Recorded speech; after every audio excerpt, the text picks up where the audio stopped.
The names Warren Buffett and Charlie Munger have appeared more than a few times throughout this course. If those names weren't already familiar, they are two of the greatest investors of all time. Today, Buffett is one of the wealthiest people on the planet, and although Munger passed away in late 2023 at the age of 99, his impact on investing and how people think will stand the test of time. The two came to fame through their company, Berkshire Hathaway. Berkshire was originally a textile manufacturing company with more than 125 years of history before Buffett took over in 1965, transforming the company from a struggling textile company into an investment holding company. Similarly to the story of Bill Gates, where it was impossible to know the fate of choosing a high school at the time, the pair couldn't have imagined what they had in store. Over the following decades, Buffett and Munger would go on to invest in companies like Geico, Coca-Cola, American Express, Bank of America, and Apple, just to name a few. To give you an idea of how well they've done, back in 1965 when Buffett took over, a share of Berkshire Hathaway was worth around $19. Today, a share of Berkshire is worth over $700,000, which is a return of about 3.5 million%. To put things in perspective, over the same period of time, the S&P 500, which represents the 500 largest publicly traded U.S. companies, has had a return of about 6,500%. $1,000 invested in the S&P 500 in 1965 would be worth about $65,000 today. $1,000 invested in Berkshire Hathaway in 1965 would be worth around $37 million today. Although it's hard to imagine their success ever being duplicated, it's often imitated. Buffett and Munger have had a simple strategy for their investments. They look for undervalued companies with strong potential that they understand and believe in. They look for value, and their strategy is appropriately referred to as value investing.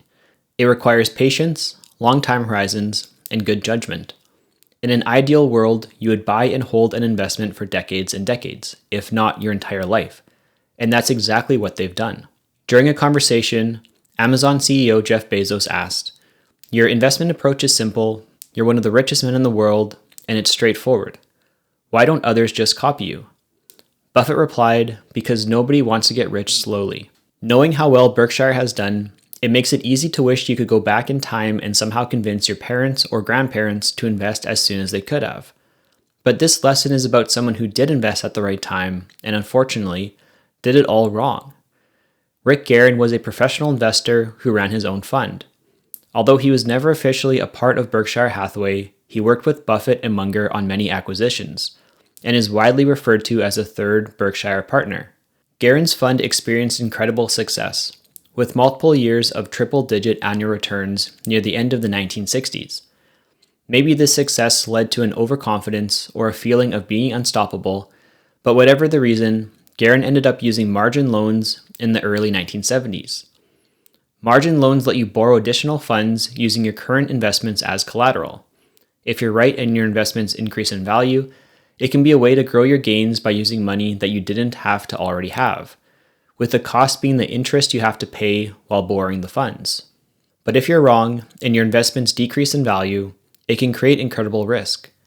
You don't only have to account for the interest you have to pay, regardless of a gain or loss, but if your investments drop significantly, lenders have to balance out the risk and will require you to increase the funds in your account or pay back a portion of the borrowed funds in order to find equilibrium, known as margin calls. If you have a pile of cash sitting on the side, then this is easy to do, but brings into question why you'd use a margin loan in the first place.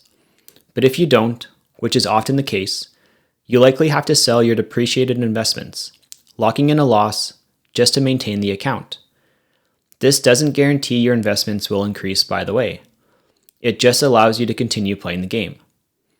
In 1973, the oil crisis and other factors negatively impacted the markets. Guerin's fund dropped 42% in that year and another 34% the following year. Over that same period, the S&P 500 dropped 37%. Guerin's fund experienced a significantly worse loss than the overall market, a catastrophic result. This would have triggered margin calls and unhappy investors who wanted their money back. This forced Guerin to sell assets to cover the loss, including his shares in Berkshire Hathaway. It isn't public knowledge how many shares he sold, but each share was reportedly sold back to Buffett at $40 apiece. Today, each share is worth over $700,000. Reflecting on Guerin decades later, Buffett would say, "Rick was just as smart as us, but he was in a hurry." And in the same conversation, he added, "If you're even a slightly above average investor who spends less than they earn, over a lifetime, you cannot help but get rich if you are patient." Guerin's fund would eventually go on to recover, but it appeared that the damage had already been done, with both his partners and clients. Taking on unnecessary risk led to being in a position of having to sell at significant losses, losing not only hard-earned dollars, but the trust that took years and decades to earn. Guerin's impatience, or his desire to force long-term results over a short period of time, led to the exact opposite of what he was trying to do. He was trying to provide returns over and beyond the market for his clients, but instead he found disaster. Buffett and Munger's success has come from their ability to think long-term and their ability to stick to their plan. They want to invest in companies that they believe in for as long as possible, and that's exactly what they've done. It's an overly simplified explanation, but investing can either be as simple or as complicated as we want it to be. Instead of trying to maximize their returns over a short period of time, they've always tried to optimize their returns over their entire lives. Guerin tried to leverage his fund's assets in order to get a larger return, and because of the bad luck of the market cycle, it backfired in a big way. And it's sort of silly when we think about it. Let's imagine that everything went perfectly according to his plan, that the market was up instead of down, and that all of his ultra-wealthy clients got higher returns because of leveraging than they would have got without it. Does an extra percent in a specific year make all of their goals within reach?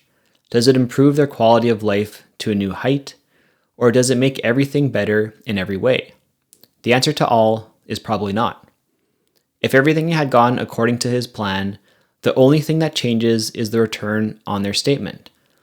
The clients, the investors themselves, likely would have experienced no change in their day-to-day life. With investing, meaningful change happens over decades. A return in any single year is going to have, at most, very little impact in the grand scheme of things. It reminds me of a simple but powerful quote from Morgan Housel. "There is no reason to risk what you have and need for what you don't have and don't need." When considering taking on leverage or additional risk, we have to really think about the pros and cons. Our hopes often consume our thought process, and we completely ignore what else could happen. We imagine unrealistic riches and believe that is the only possibility. When weighing the pros and cons, we have to imagine how each case shapes our lives moving forward, and if it's worth it. If a realistic best case is doubling or tripling our money, well, does it really change our lives? Does it put us in a position where we no longer have to work? Or does it allow us to achieve all of our goals? In most cases, it likely means your exact same lifestyle, but more investments. If we look at the worst case, though, losing all or most of your investments, that could significantly change the course of your life. A big loss today likely means not having multiples of that money in the future. Remember earlier, by using the rule of 72, we determined that every $10,000 today is worth $160,000 40 years from now. Depending on how much it is and how long you have to accumulate assets, it could really restrict your budget while you accumulate it back up, if it's even possible, and or requiring you to delay your goals. When we look at the power that investing has, we can make an incredible difference with a relatively small amount of money. We've looked at examples where a friend Bob can turn as little as $60,000 of contributions into $1 million over 40 years. And the primary tactic behind this strategy has been to contribute, invest, and wait. No additional risk, taking big bets, or putting ourselves in a place of uncertainty. It brings us to an idea that I want to end this lesson with. Avoiding mistakes matters more than making great shots. The best golfers in the world aren't the ones that get themselves into trouble on the course and make incredible shots to avoid disaster by the skin of their teeth. The best golfers in the world are the ones who manage their game, make the smart decisions, and avoid trouble by making safe shots. They play comfortably within their skill set, knowing that the top of the leaderboard will come down to a handful of shots. Instead of making a silly mistake that takes them out of contention, by playing smart, they give themselves the best chance to beat everyone else. They know that their success doesn't come from capitalizing on high-risk moves, but instead from avoiding them. We see this in other sports too. The Super Bowl recently happened, and as always, turnovers played a huge part. Mahomes threw 2 interceptions, which both led to touchdowns for the Eagles. If those turnovers didn't happen, and the Chiefs put up points on either of those drives, we likely have an entirely different outcome. In professional tennis, around 70% of points scored are due to errors. That's why we commonly see long rallies of players safely hitting the ball into the middle of their opponent's court, with someone eventually becoming impatient and hitting the ball into the net or out of bounds. By being patient, they are relying on their opponent to essentially beat themselves. Investing is an endurance sport. It's a marathon. In order to finish successfully, we have to do everything right for a very long time. We can't run a marathon in any distance less than it is. We can't force long-term results over a short period of time. Because of this, it's much more important to focus on avoiding mistakes than it is to try to make great shots. Something that Guerin learned the hard way. But if we're able to take the lessons from his experience and from the countless like him, we can learn it the easy way and do things that our future self will thank us for.